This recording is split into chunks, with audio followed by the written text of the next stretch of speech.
everybody, and thank you so much for being here. It's, if you were all here last year, you remember this is a little bit different with the tent, and we really appreciate it. So thank you very much.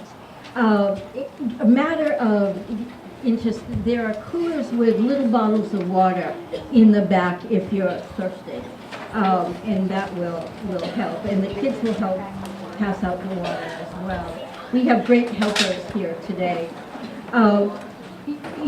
This is one of the most exciting days for the library.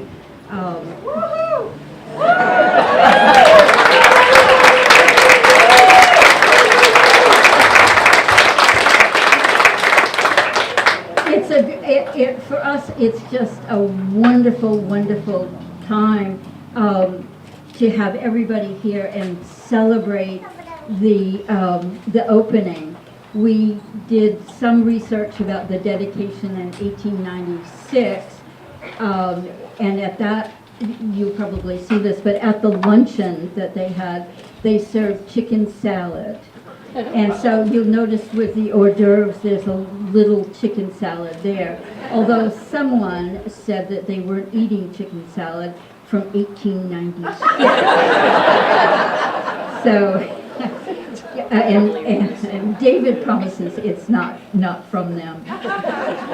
This library has been just the work of so many people, and we're so grateful for that, and appreciate that people care about the West Falmouth community. It became very clear when we did the long-range plan that it was important for us to do things like improve the accessibility of the library, and which you can see we've done with the first. And when you go in, you'll see the elevators, which are very exciting to us, and also for the staff moving things in and out. The new entrance, we'll be cutting the ribbon for that. For me, this is a wonderful opportunity to say thank you to many people who helped put this together. First, I'd like to say thank you to Pamela Olson, who is here today.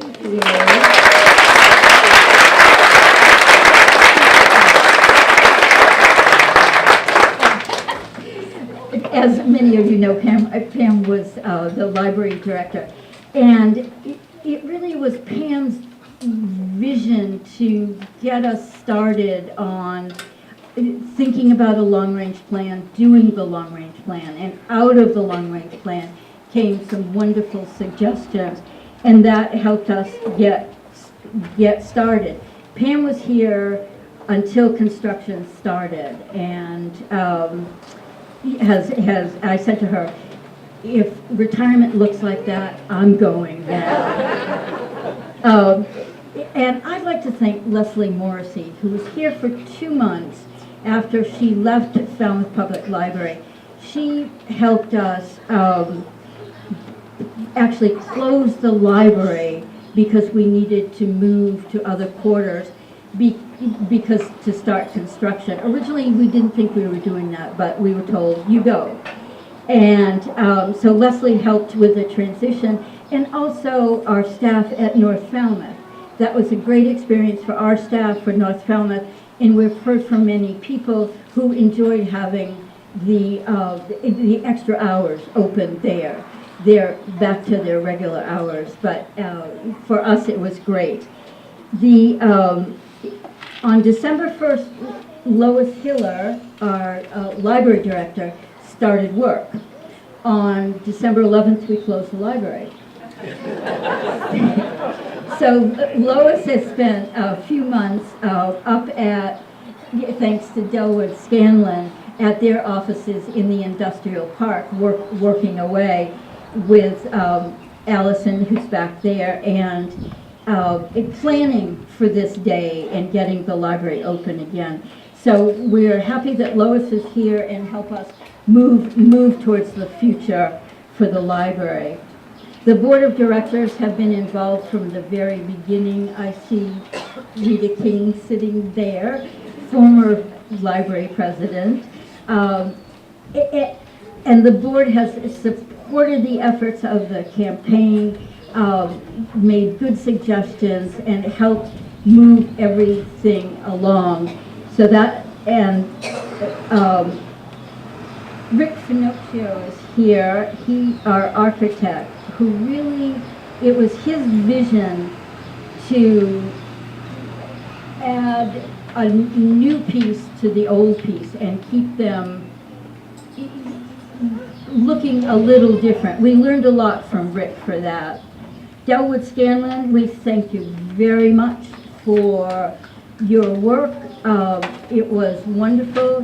You brought the 18th century building into the 21st century. And when you all go in again, you will see the wonderful work that's there.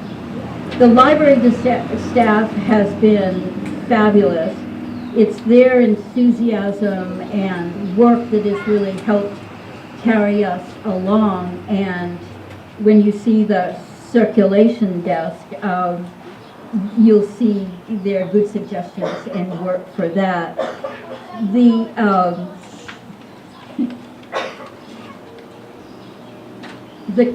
The committees who have worked on the campaign have been invaluable. We appreciate their time, their wisdom, and their generosity. We thank you all for that. The honorary committee, the capital campaign, the building committee, and the friends and family committee were a valuable part of this effort. We also thank everyone who hosted receptions. The Wheelers were our first to start and set a wonderful example. And there were many gatherings at homes, in churches, in various areas where our volunteers could speak and talk about the library. It's been a wonderful, the library is a gathering place for the community, and we've heard from many people how much they appreciate it. It's a place for children to grow and learn, a place for teens to gather and be inspired, and a place where folks can get a cup of coffee now and sit either inside or outside on the deck. Improved accessibility, a quiet reading space, and an archive room are also important to the whole community in preserving what the community has and what's important to the West Falmouth community as well as the others. We've received over 880 contributions so far, which is impressive for this number. Many of the donors have named rooms and spaces to honor their families. The Smith Foundation made a gift which added the terrace and deck, which will be used for always now. Family and friends gathered together to donate to Lucy's window, Lucy Wood, as you all remember. It's the window that faces the sun, and it's a nice memory for people to have for that. Pam Malone, who many of you remember, left a bequest which became the naming support for the elevator. Pam really did not like the elevator, so a few thought it was appropriate to name it for that. Nina Weber and Penny Hare were here the other day and took the first ride in the elevator, and they had been friends with Pam for 75 years. The quiet reading room is named in memory of Judy Taylor by Derry. His reasoning was that Judy was never quiet. So it's nice for her to have a space that she'll be remembered, and for that we thank you, Derry. That's great. So as you go through the building and see the plaques and the names, it's a great opportunity to remember each one and everyone who just made this possible. there are a couple of people I'd really like to thank. One is our anonymous donor who started all of this. Thank you very much. His gift of $200,000 really got us going and thinking about what was possible. Resnick was hired, our development person. I call her the intrepid development person, whose professionalism and enthusiasm has carried us through, and we appreciate that. I'd like to thank Penny Hare for her wonderful wisdom, her perseverance, and keeping us all on the straight and narrow when we need it. Penny has just been with us from the beginning, and for me it's been a pleasure to get to know her. John Funkhauser, I'd like to say thank you to, for volunteering to coordinate the donor recognition forms, and you'll see the list inside. It was, John made it just seem so simple, and to all of us it was, what are we going to do with this now? We're happy to have you here. You will hear from others throughout the program, and at the end there will be a musical performance by some of our entertainment. And if you saw the Cape Cod Times today, you saw a wonderful photo and a story about the West Falmouth Library, which is quite an honor for that. It's my pleasure to introduce Eric Edwards from the Friends Quaker Meeting House. Eric has a few things to say. Can I move this? Leave it here? Thanks. Hello. Good afternoon. I think that they wanted somebody religious at some point. So it was logical, since Quakers have been involved with the library and we still live across the street and those are our sheds, to invite some Quaker or other to say something or other, because only God knows what a Quaker is going to say. Quakers don't know what they're going to say until some kind of divine inspiration occurs. So this could be 2 minutes of silence. But if I was allowed to speak, then this is what I wanted to say. So apparently way has opened. I want to bring you 2 words. And before that, I want to tell you a little story, because I just received a card from another minister friend. If you want me to explain that to you later, I will. She sent me a card.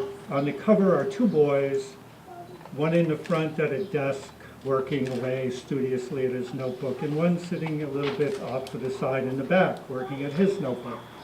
And then one in the back says, "What is the difference between ignorance and apathy?" And the boy in front, without looking up, says, "Don't know, don't care."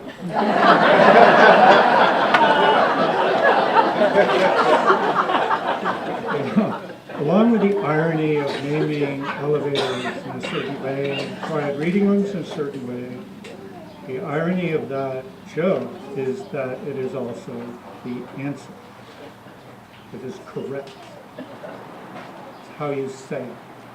And so if you know the answer to the difference between ignorance and apathy, it's what you do about knowing, and it's what you do about caring. So the first word I have to bring you is crestomathy. Quakers have historically been extremely crestomathic. Crestomathic means useful knowledge. They were a little reluctant to sign on to the great education will save your soul kind of ideology. And it took them a while to get used to that idea as a path towards liberation. But they did. They finally did. They caught on. They got it.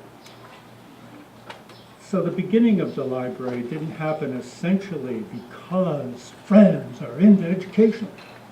Friends were into, like, do you know how to take care of your horses? Do you know how to build a house? Do you know how to raise a family? They were Christomathic.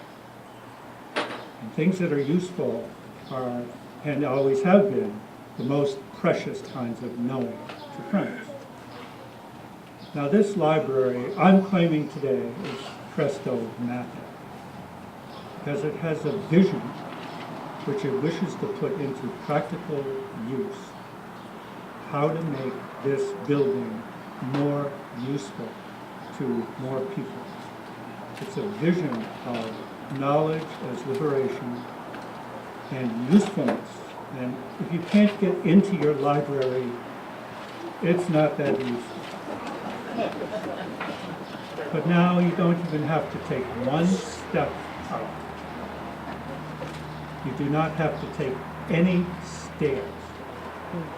If you're kind of like walkerish, then maybe you want to take the long way around and take the nice, promenade, circling around the other side of the building.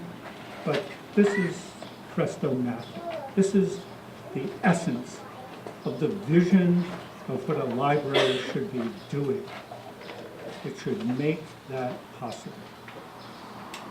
Now, the other word I want to bring you is not an English or American word, as little as probably many of you don't know Christomathy, but it's troyaku, which is a Japanese word for hyper-translation. Japanese understood that poetry is not what is lost in translation. That is false. It might be, but it's not necessarily the case. And as a matter of fact, sometimes translation is better than the original. This is something that the Romans, who at first were totally obsessed with Greek culture, then began to understand that, well, if I take the story, because after all, we overcame them, I can make the story better. And the Japanese understood that if you translate something, say from China, someone's going to rip something off that's cool, you might take it and you might do a better job. So actually, changing this building is very much that. It's Christomathic, and it demands a kind of understanding of troyaku. How do we make this better than it was? It was good in the late 1800s. Bertha Hamlin Boyce in her memoir writes how she couldn't join. Her sister started it with some friends, and she couldn't join until she was older. So she remarks on that in the book of Falmouth, if you're interested. This building is better than it was 100 years ago. This building is more useful than it was to the souls of people living today. This building is less a matter of privilege and money. It takes money, it takes privilege, it takes a certain amount of peacefulness in the neighborhood to have it. But in order to make it useful, you have to be able to get to it, and you have to be welcome to use it. And I think that's what's happening today.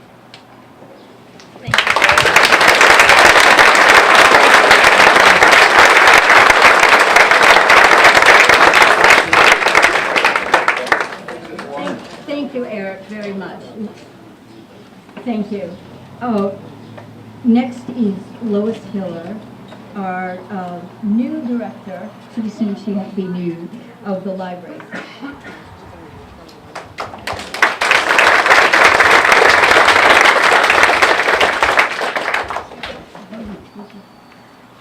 Thank you. Good afternoon, and welcome to your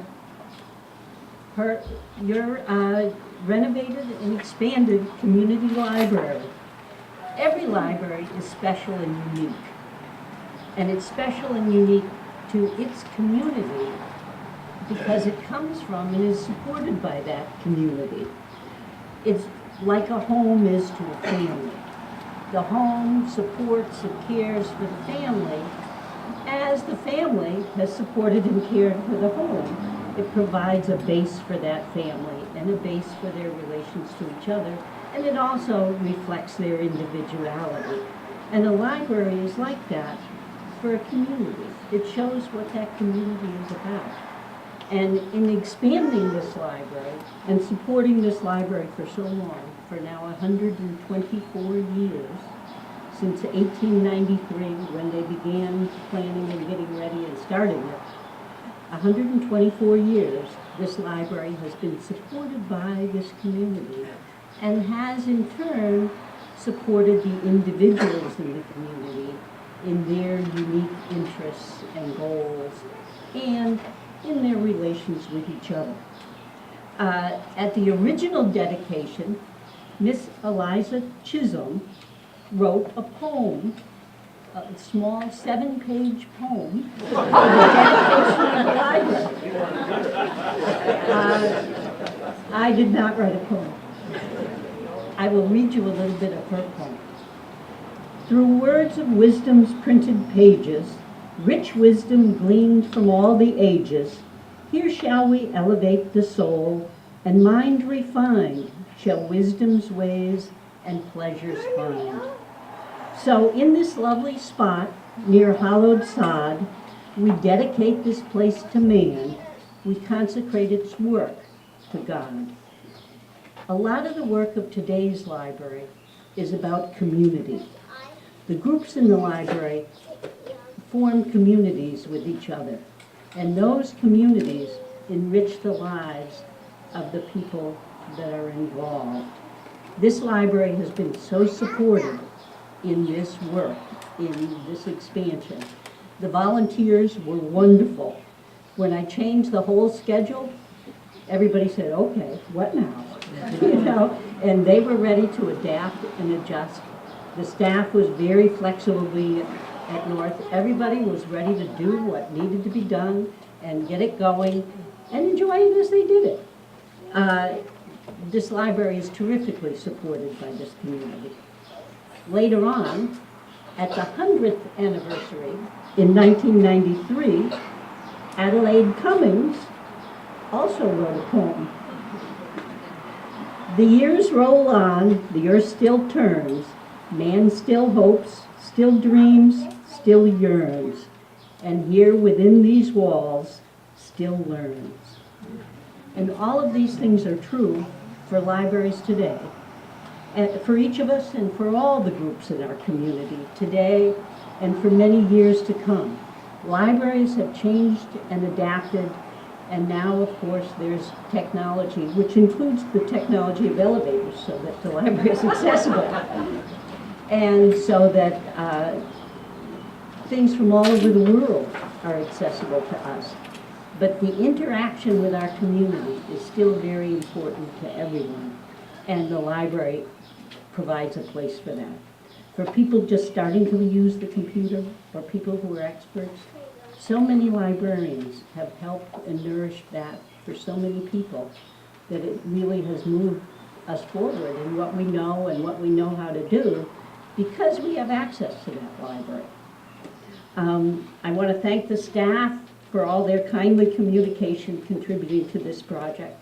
They've been patient, adaptable, creative, and cheerfully willing to do whatever was needed, which could be anything. We've moved all kinds of things, and we've found all kinds of things, and lost things, and found them again. And we really have moved forward and done the best we can. I also want to honor 3 members of the board who have made this a full-time professional job over many years. And the first one of these is Carla, who has worked on this project.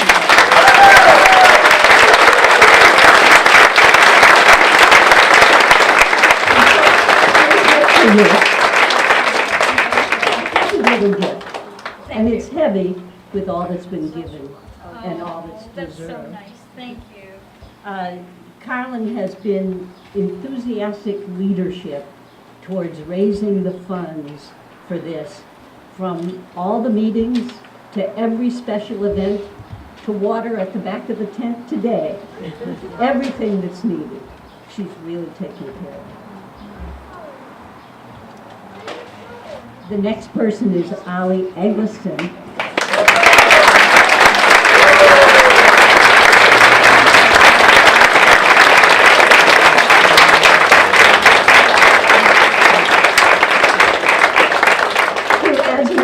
Architect really knew what he was doing and was there for every line item, every part of the budget, every good expense, every building committee meeting, to know what's going on and to use all his professional skills for 2 years full-time work, I would say, or 3 years, more than that, to make this project the best that it can be. The third person is Charlie McCaffrey.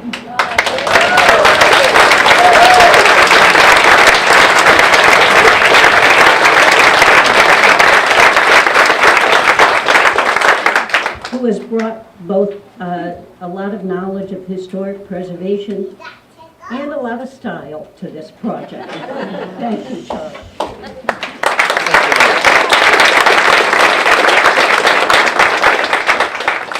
Thank you all who have contributed to this in so many ways and worked on all the details to get everything right and as well as it can be. We celebrate your participation in this event, and that's what we're celebrating here today in this accessible, enlarged, supportive, and very special home for the community of the West Falmouth Library. Thank you.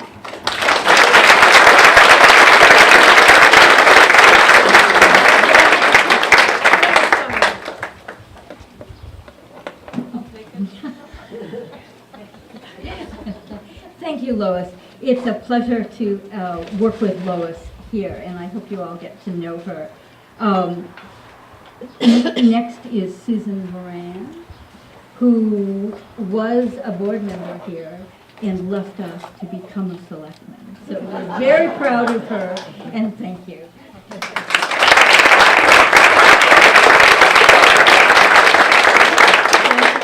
Harlan, I really could not be more proud to be invited. I know all of you so well.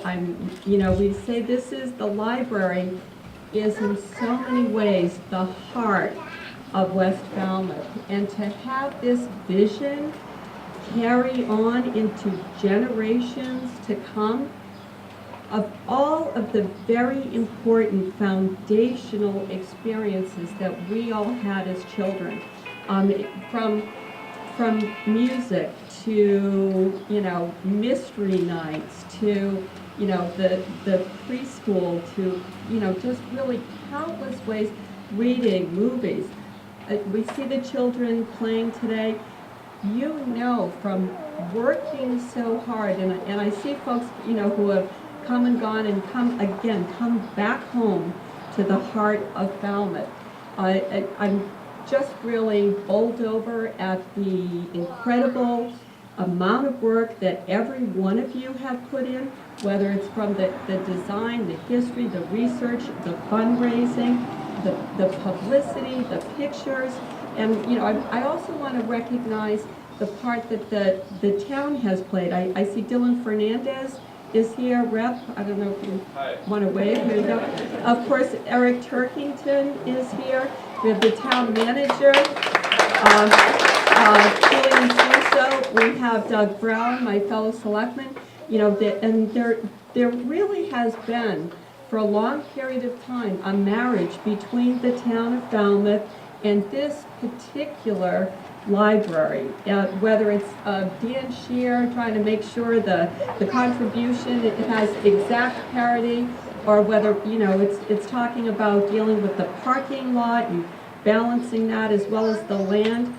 I think that a lot of you probably know my son Jake built the playground right up the hill, and we did, it was really some of the original partnering with projects for the town, projects for the community.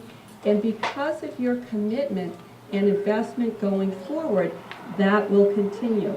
and in terms of individuals, the way it started right here, as a member of the board, starting to work on this project, folks started talking about, well, there's an election coming up. Who can we get to run? And of course, everyone looked at me and I just kind of turned around and what it turned into was so much support and just feeling myself as one of the examples of what you give all of your children, all of your neighbors, all of your friends. When you come here to a program, to an event, if you're coming for a meeting, this is truly yours. It's been yours for generations, and this current generation has really, it instilled even further deep the roots that have always been West Falmouth. So I just want to thank you for inviting me to celebrate with you. I couldn't be more proud of you and more grateful. Thank you very much.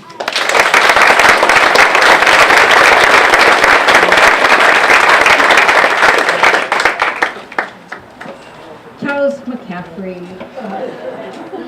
I was going to say the man who needs no introduction, but that's a cheesy line. So here you go.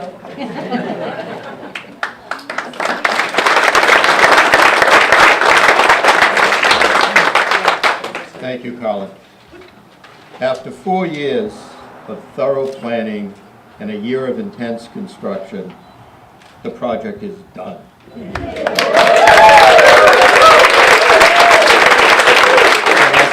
Quite done. There's lots of little things we need to get to, but it's done. We have met the objectives we set for this project.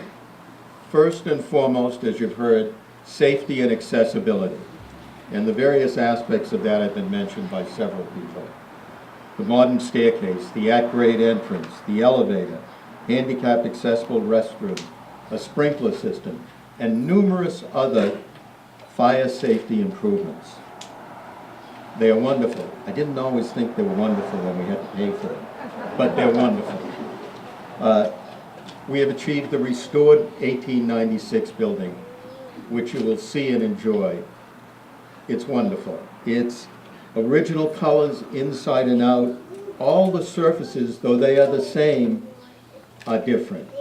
The walls, the doors, the floors, everything has been touched and improved and restored. The children's room, larger and more welcoming. The quiet reading room, a retreat for leisure reading. The archive rooms, which contains papers and objects that tell West Falmouth history. When we were getting approval for one of the grants for that, they wanted to know how valuable was the papers in the archive room of the West Falmouth Library in terms of historic preservation.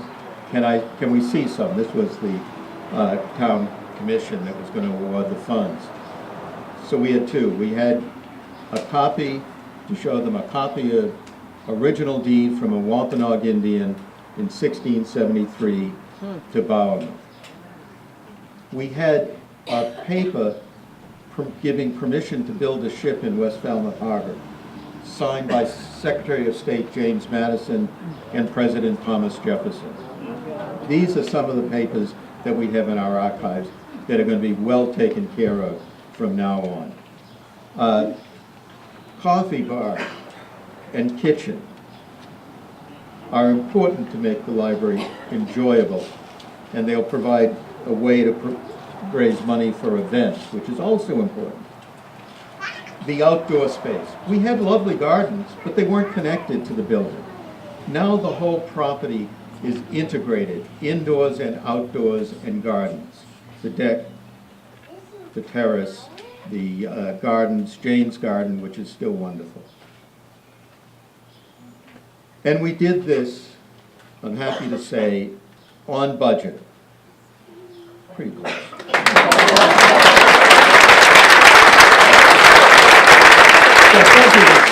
Just a hair under $3 million for the construction, but that's what it was estimated at 4 years ago, and we stayed there. Now, some things fell by the wayside, some things got added, but Ollie and I worked hard to make sure we stayed on budget.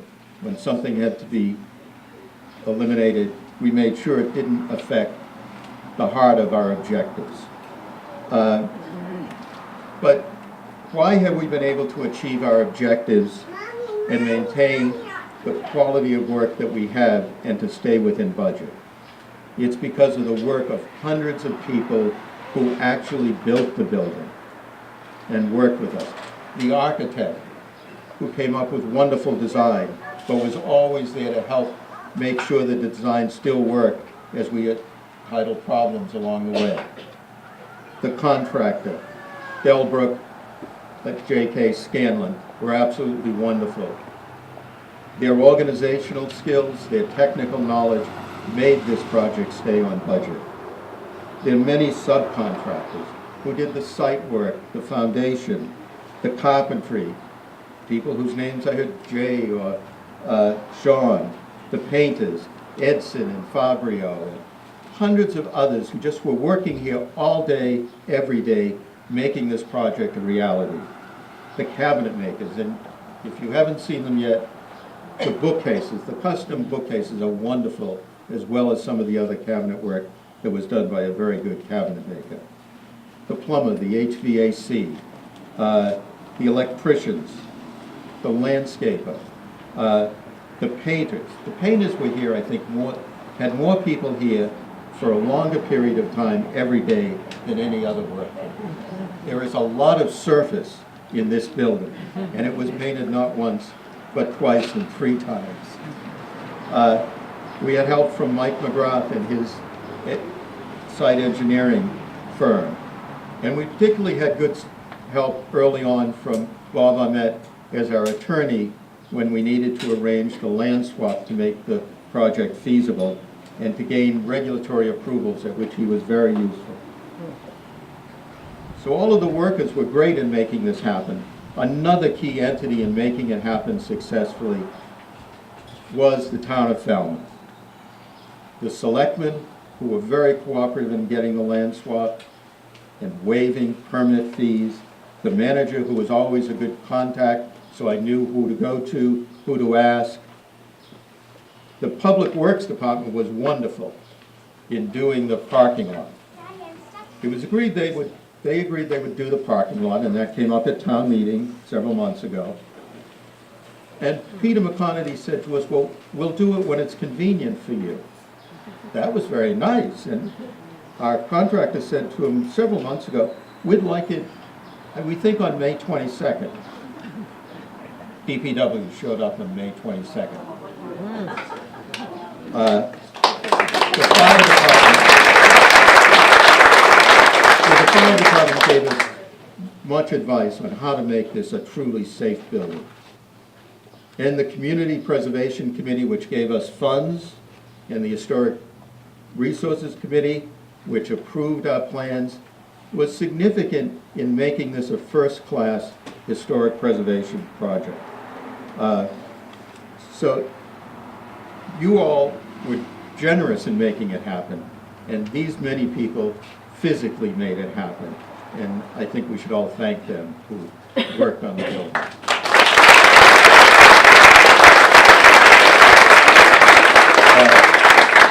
To give you more of a sense of what it was like working on the building, I'd like to introduce architect Rick Finuccio. Rick.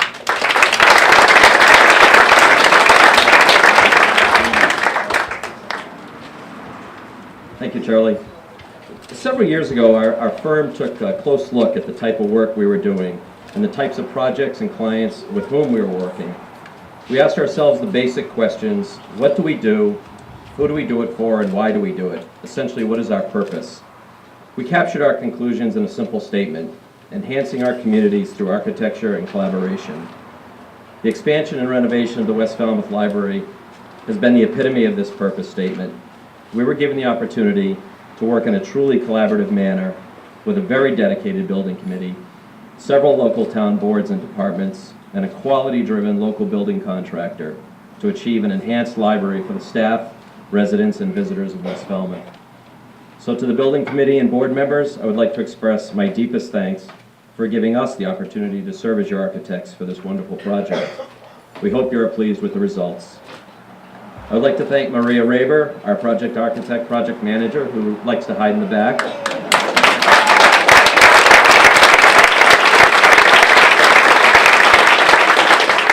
Also Paula Drury, who is our interior designer. You'll certainly see her work front and center as you walk through. And Steve Williams from our office, who I don't think is here, who is an amazing technical CAD guy. And together, I couldn't ask for a better team to work with. I'd like to thank you to our team for being so deeply committed to achieving the highest quality result and paying attention to the details always. To the team at Delbrook, J.K. Scanlon, thank you for your commitment to constructing a great building, your positive can-do attitude, and treating the entire team with the utmost respect. We could not have asked for a better building partner.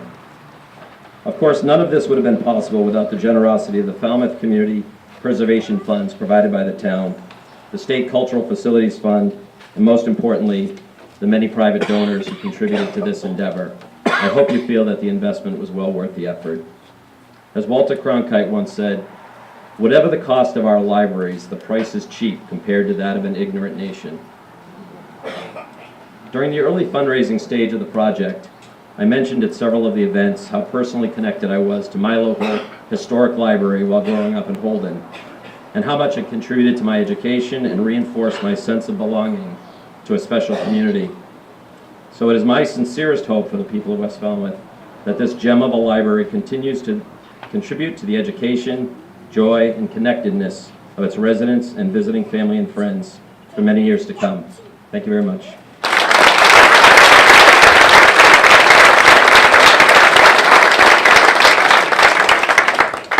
I'm going to get the slide. It's buzzing around here. Thank you, Rick. It's been a pleasure working with everyone. It gives me great pleasure to say thank you to Ed Stimpson and the Stimpson family for all that they've done for the library. When I first came many years ago, Ed set me straight on what was going on at the library, and I've always appreciated his wisdom and wise words. He's been a generous donor and great supporter and cheerleader for all of us. So, Ed Stimpson, please.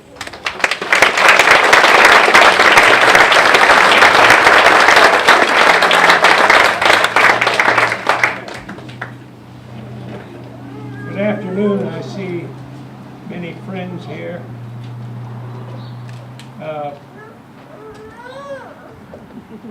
And I was asked to say a few words about what the opening of our library, renovated as it has been, really means to me. I came to West Falmouth back in 1960. My dear wife, Pindy, took an early interest in the library, and we were here every summer from the 1960 introduction to West Falmouth. But we lived in Baltimore for a number of years and came up here in the summer. While Pindy was in Baltimore, she was involved with the library down there and saw how interesting it was when you could have a library book sale. So she proposed that here, and for many, many years they had a source of funding for the library, contributions of books from the constituency of the library. And one of the things that Penny did almost every week was to go up and sort books. The books would be left at the library in boxes or in piles, and it became something that she did every week, and she was very, very thankful for the way it worked out. My two daughters Joanna and Sarah, sitting here today, have been very interested and supportive of the library's building process. And we're just delighted that the thing has come to an end.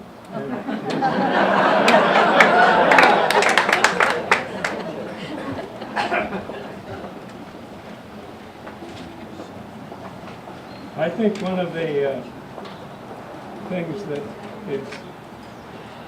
makes me very grateful for what has happened is the transition that has taken place in my mind from the days that a group of us sat around, I think, under board discussions, and we all thought the worst part of the library as it existed was the stairway down to the basement. And look how it's been solved. It's just fantastic.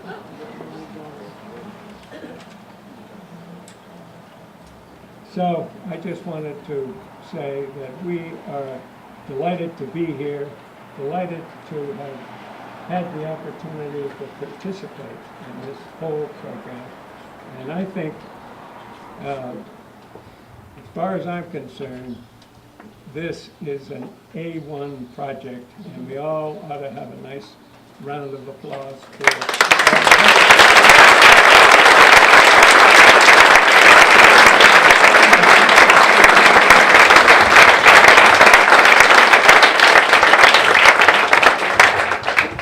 I think Pindy would be pleased to know that the book sales still goes on. We didn't have it this year for obvious reasons, but planning will start in January collecting the books, and there's a wonderful committee that loves to sort the books.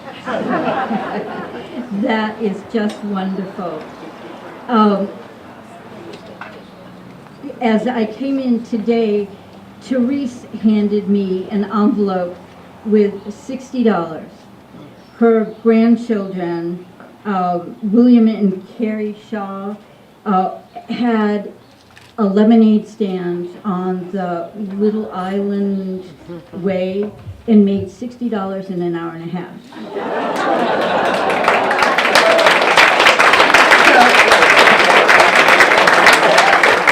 So of course we were thinking that if you multiply one weekend and hours, what we could do to help finish the campaign, it would be wonderful. So many other people have done special things as well. Many of you who read the, I'm looking for something Ben gave me, read the e-newsletter, and if you don't get it, I encourage you to sign up for it, because there are some very interesting things that people write. Ben Coffin started when the library closed its doors in mid-December of 2016. All the book shelving and furniture were packed up and moved into storage by Cape Cod Moving. As the last box of books from the fiction section was sealed, a lone Harry Potter book was discovered on a shelf. That book became the book left behind. An idea was hatched then, why not use our Harry book to help take our patrons on a tour of the library during construction. Installments of Harry's Adventures can be seen on the library's website and on Facebook. Harry's Adventures will continue during the summer. There are plans to publish a small book. Come look for Harry when you visit the library, as he will be showing himself in different locations. So I just think that's great. As people have said, we're not quite finished with the campaign yet, but we will continue to work, and we thank all of you for your support. There are so many people to thank, and we just say to all of you, we appreciate what you've done. We know that when people come into the library and see the work that is done, that there will be other gifts coming along. And if you know of folks who can help us, we'd appreciate that as well. Betsy's heard that so many times, right? Here we are. But it's your gifts are proof of what can happen when everybody works together, and for that we appreciate. One of the committees that worked very hard was the Friends and Family group, a group of Mother Goose on the Loose women started Family and Friends, and if you made a contribution to Family and Friends in the name of your child, you got, or grandchild, you received a book with his or her name on it. And Melinda McCarroll was great in doing all the books. They set a goal for $25,000 and have reached that, and we think that that's pretty terrific.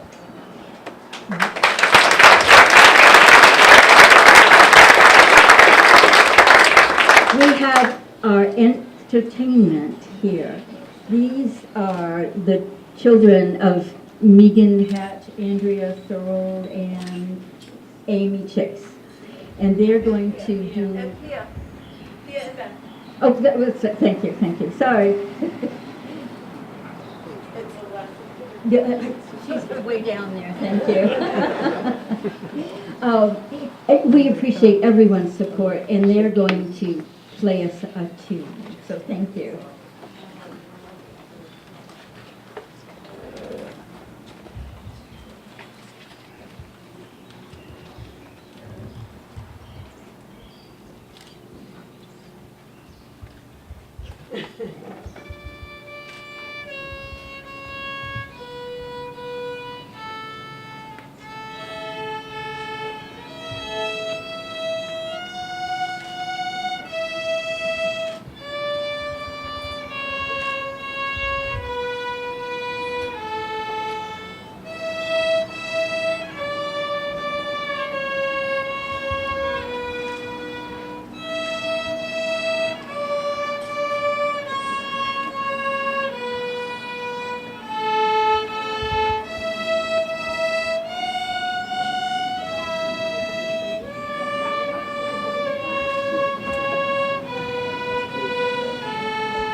Very much. I see Amy Sellers in the back. Amy, as you know, runs a program called Mother Goose on the Loose, and most of these children have been in Mother Goose on the Loose. Megan Hatch, her daughter was here, has been in Mother Goose on the Loose for 9 years, which is, I think, she's graduating, I think. And Megan has been a wonderful member of our board as well. So everyone contributes to the library and to its support and to the community. And for that, we thank you all very, very much. We're going to cut the ribbon and notice the scissors, they're mine. So it's Ed Stimson, Rich, Charlie, Ollie, and Nina. And then, when we do that, the doors will open, and please go into the library, either the front or this way. We have tours available. Charlie will be happy to show you the sprinkler system. It's fabulous. Thank you.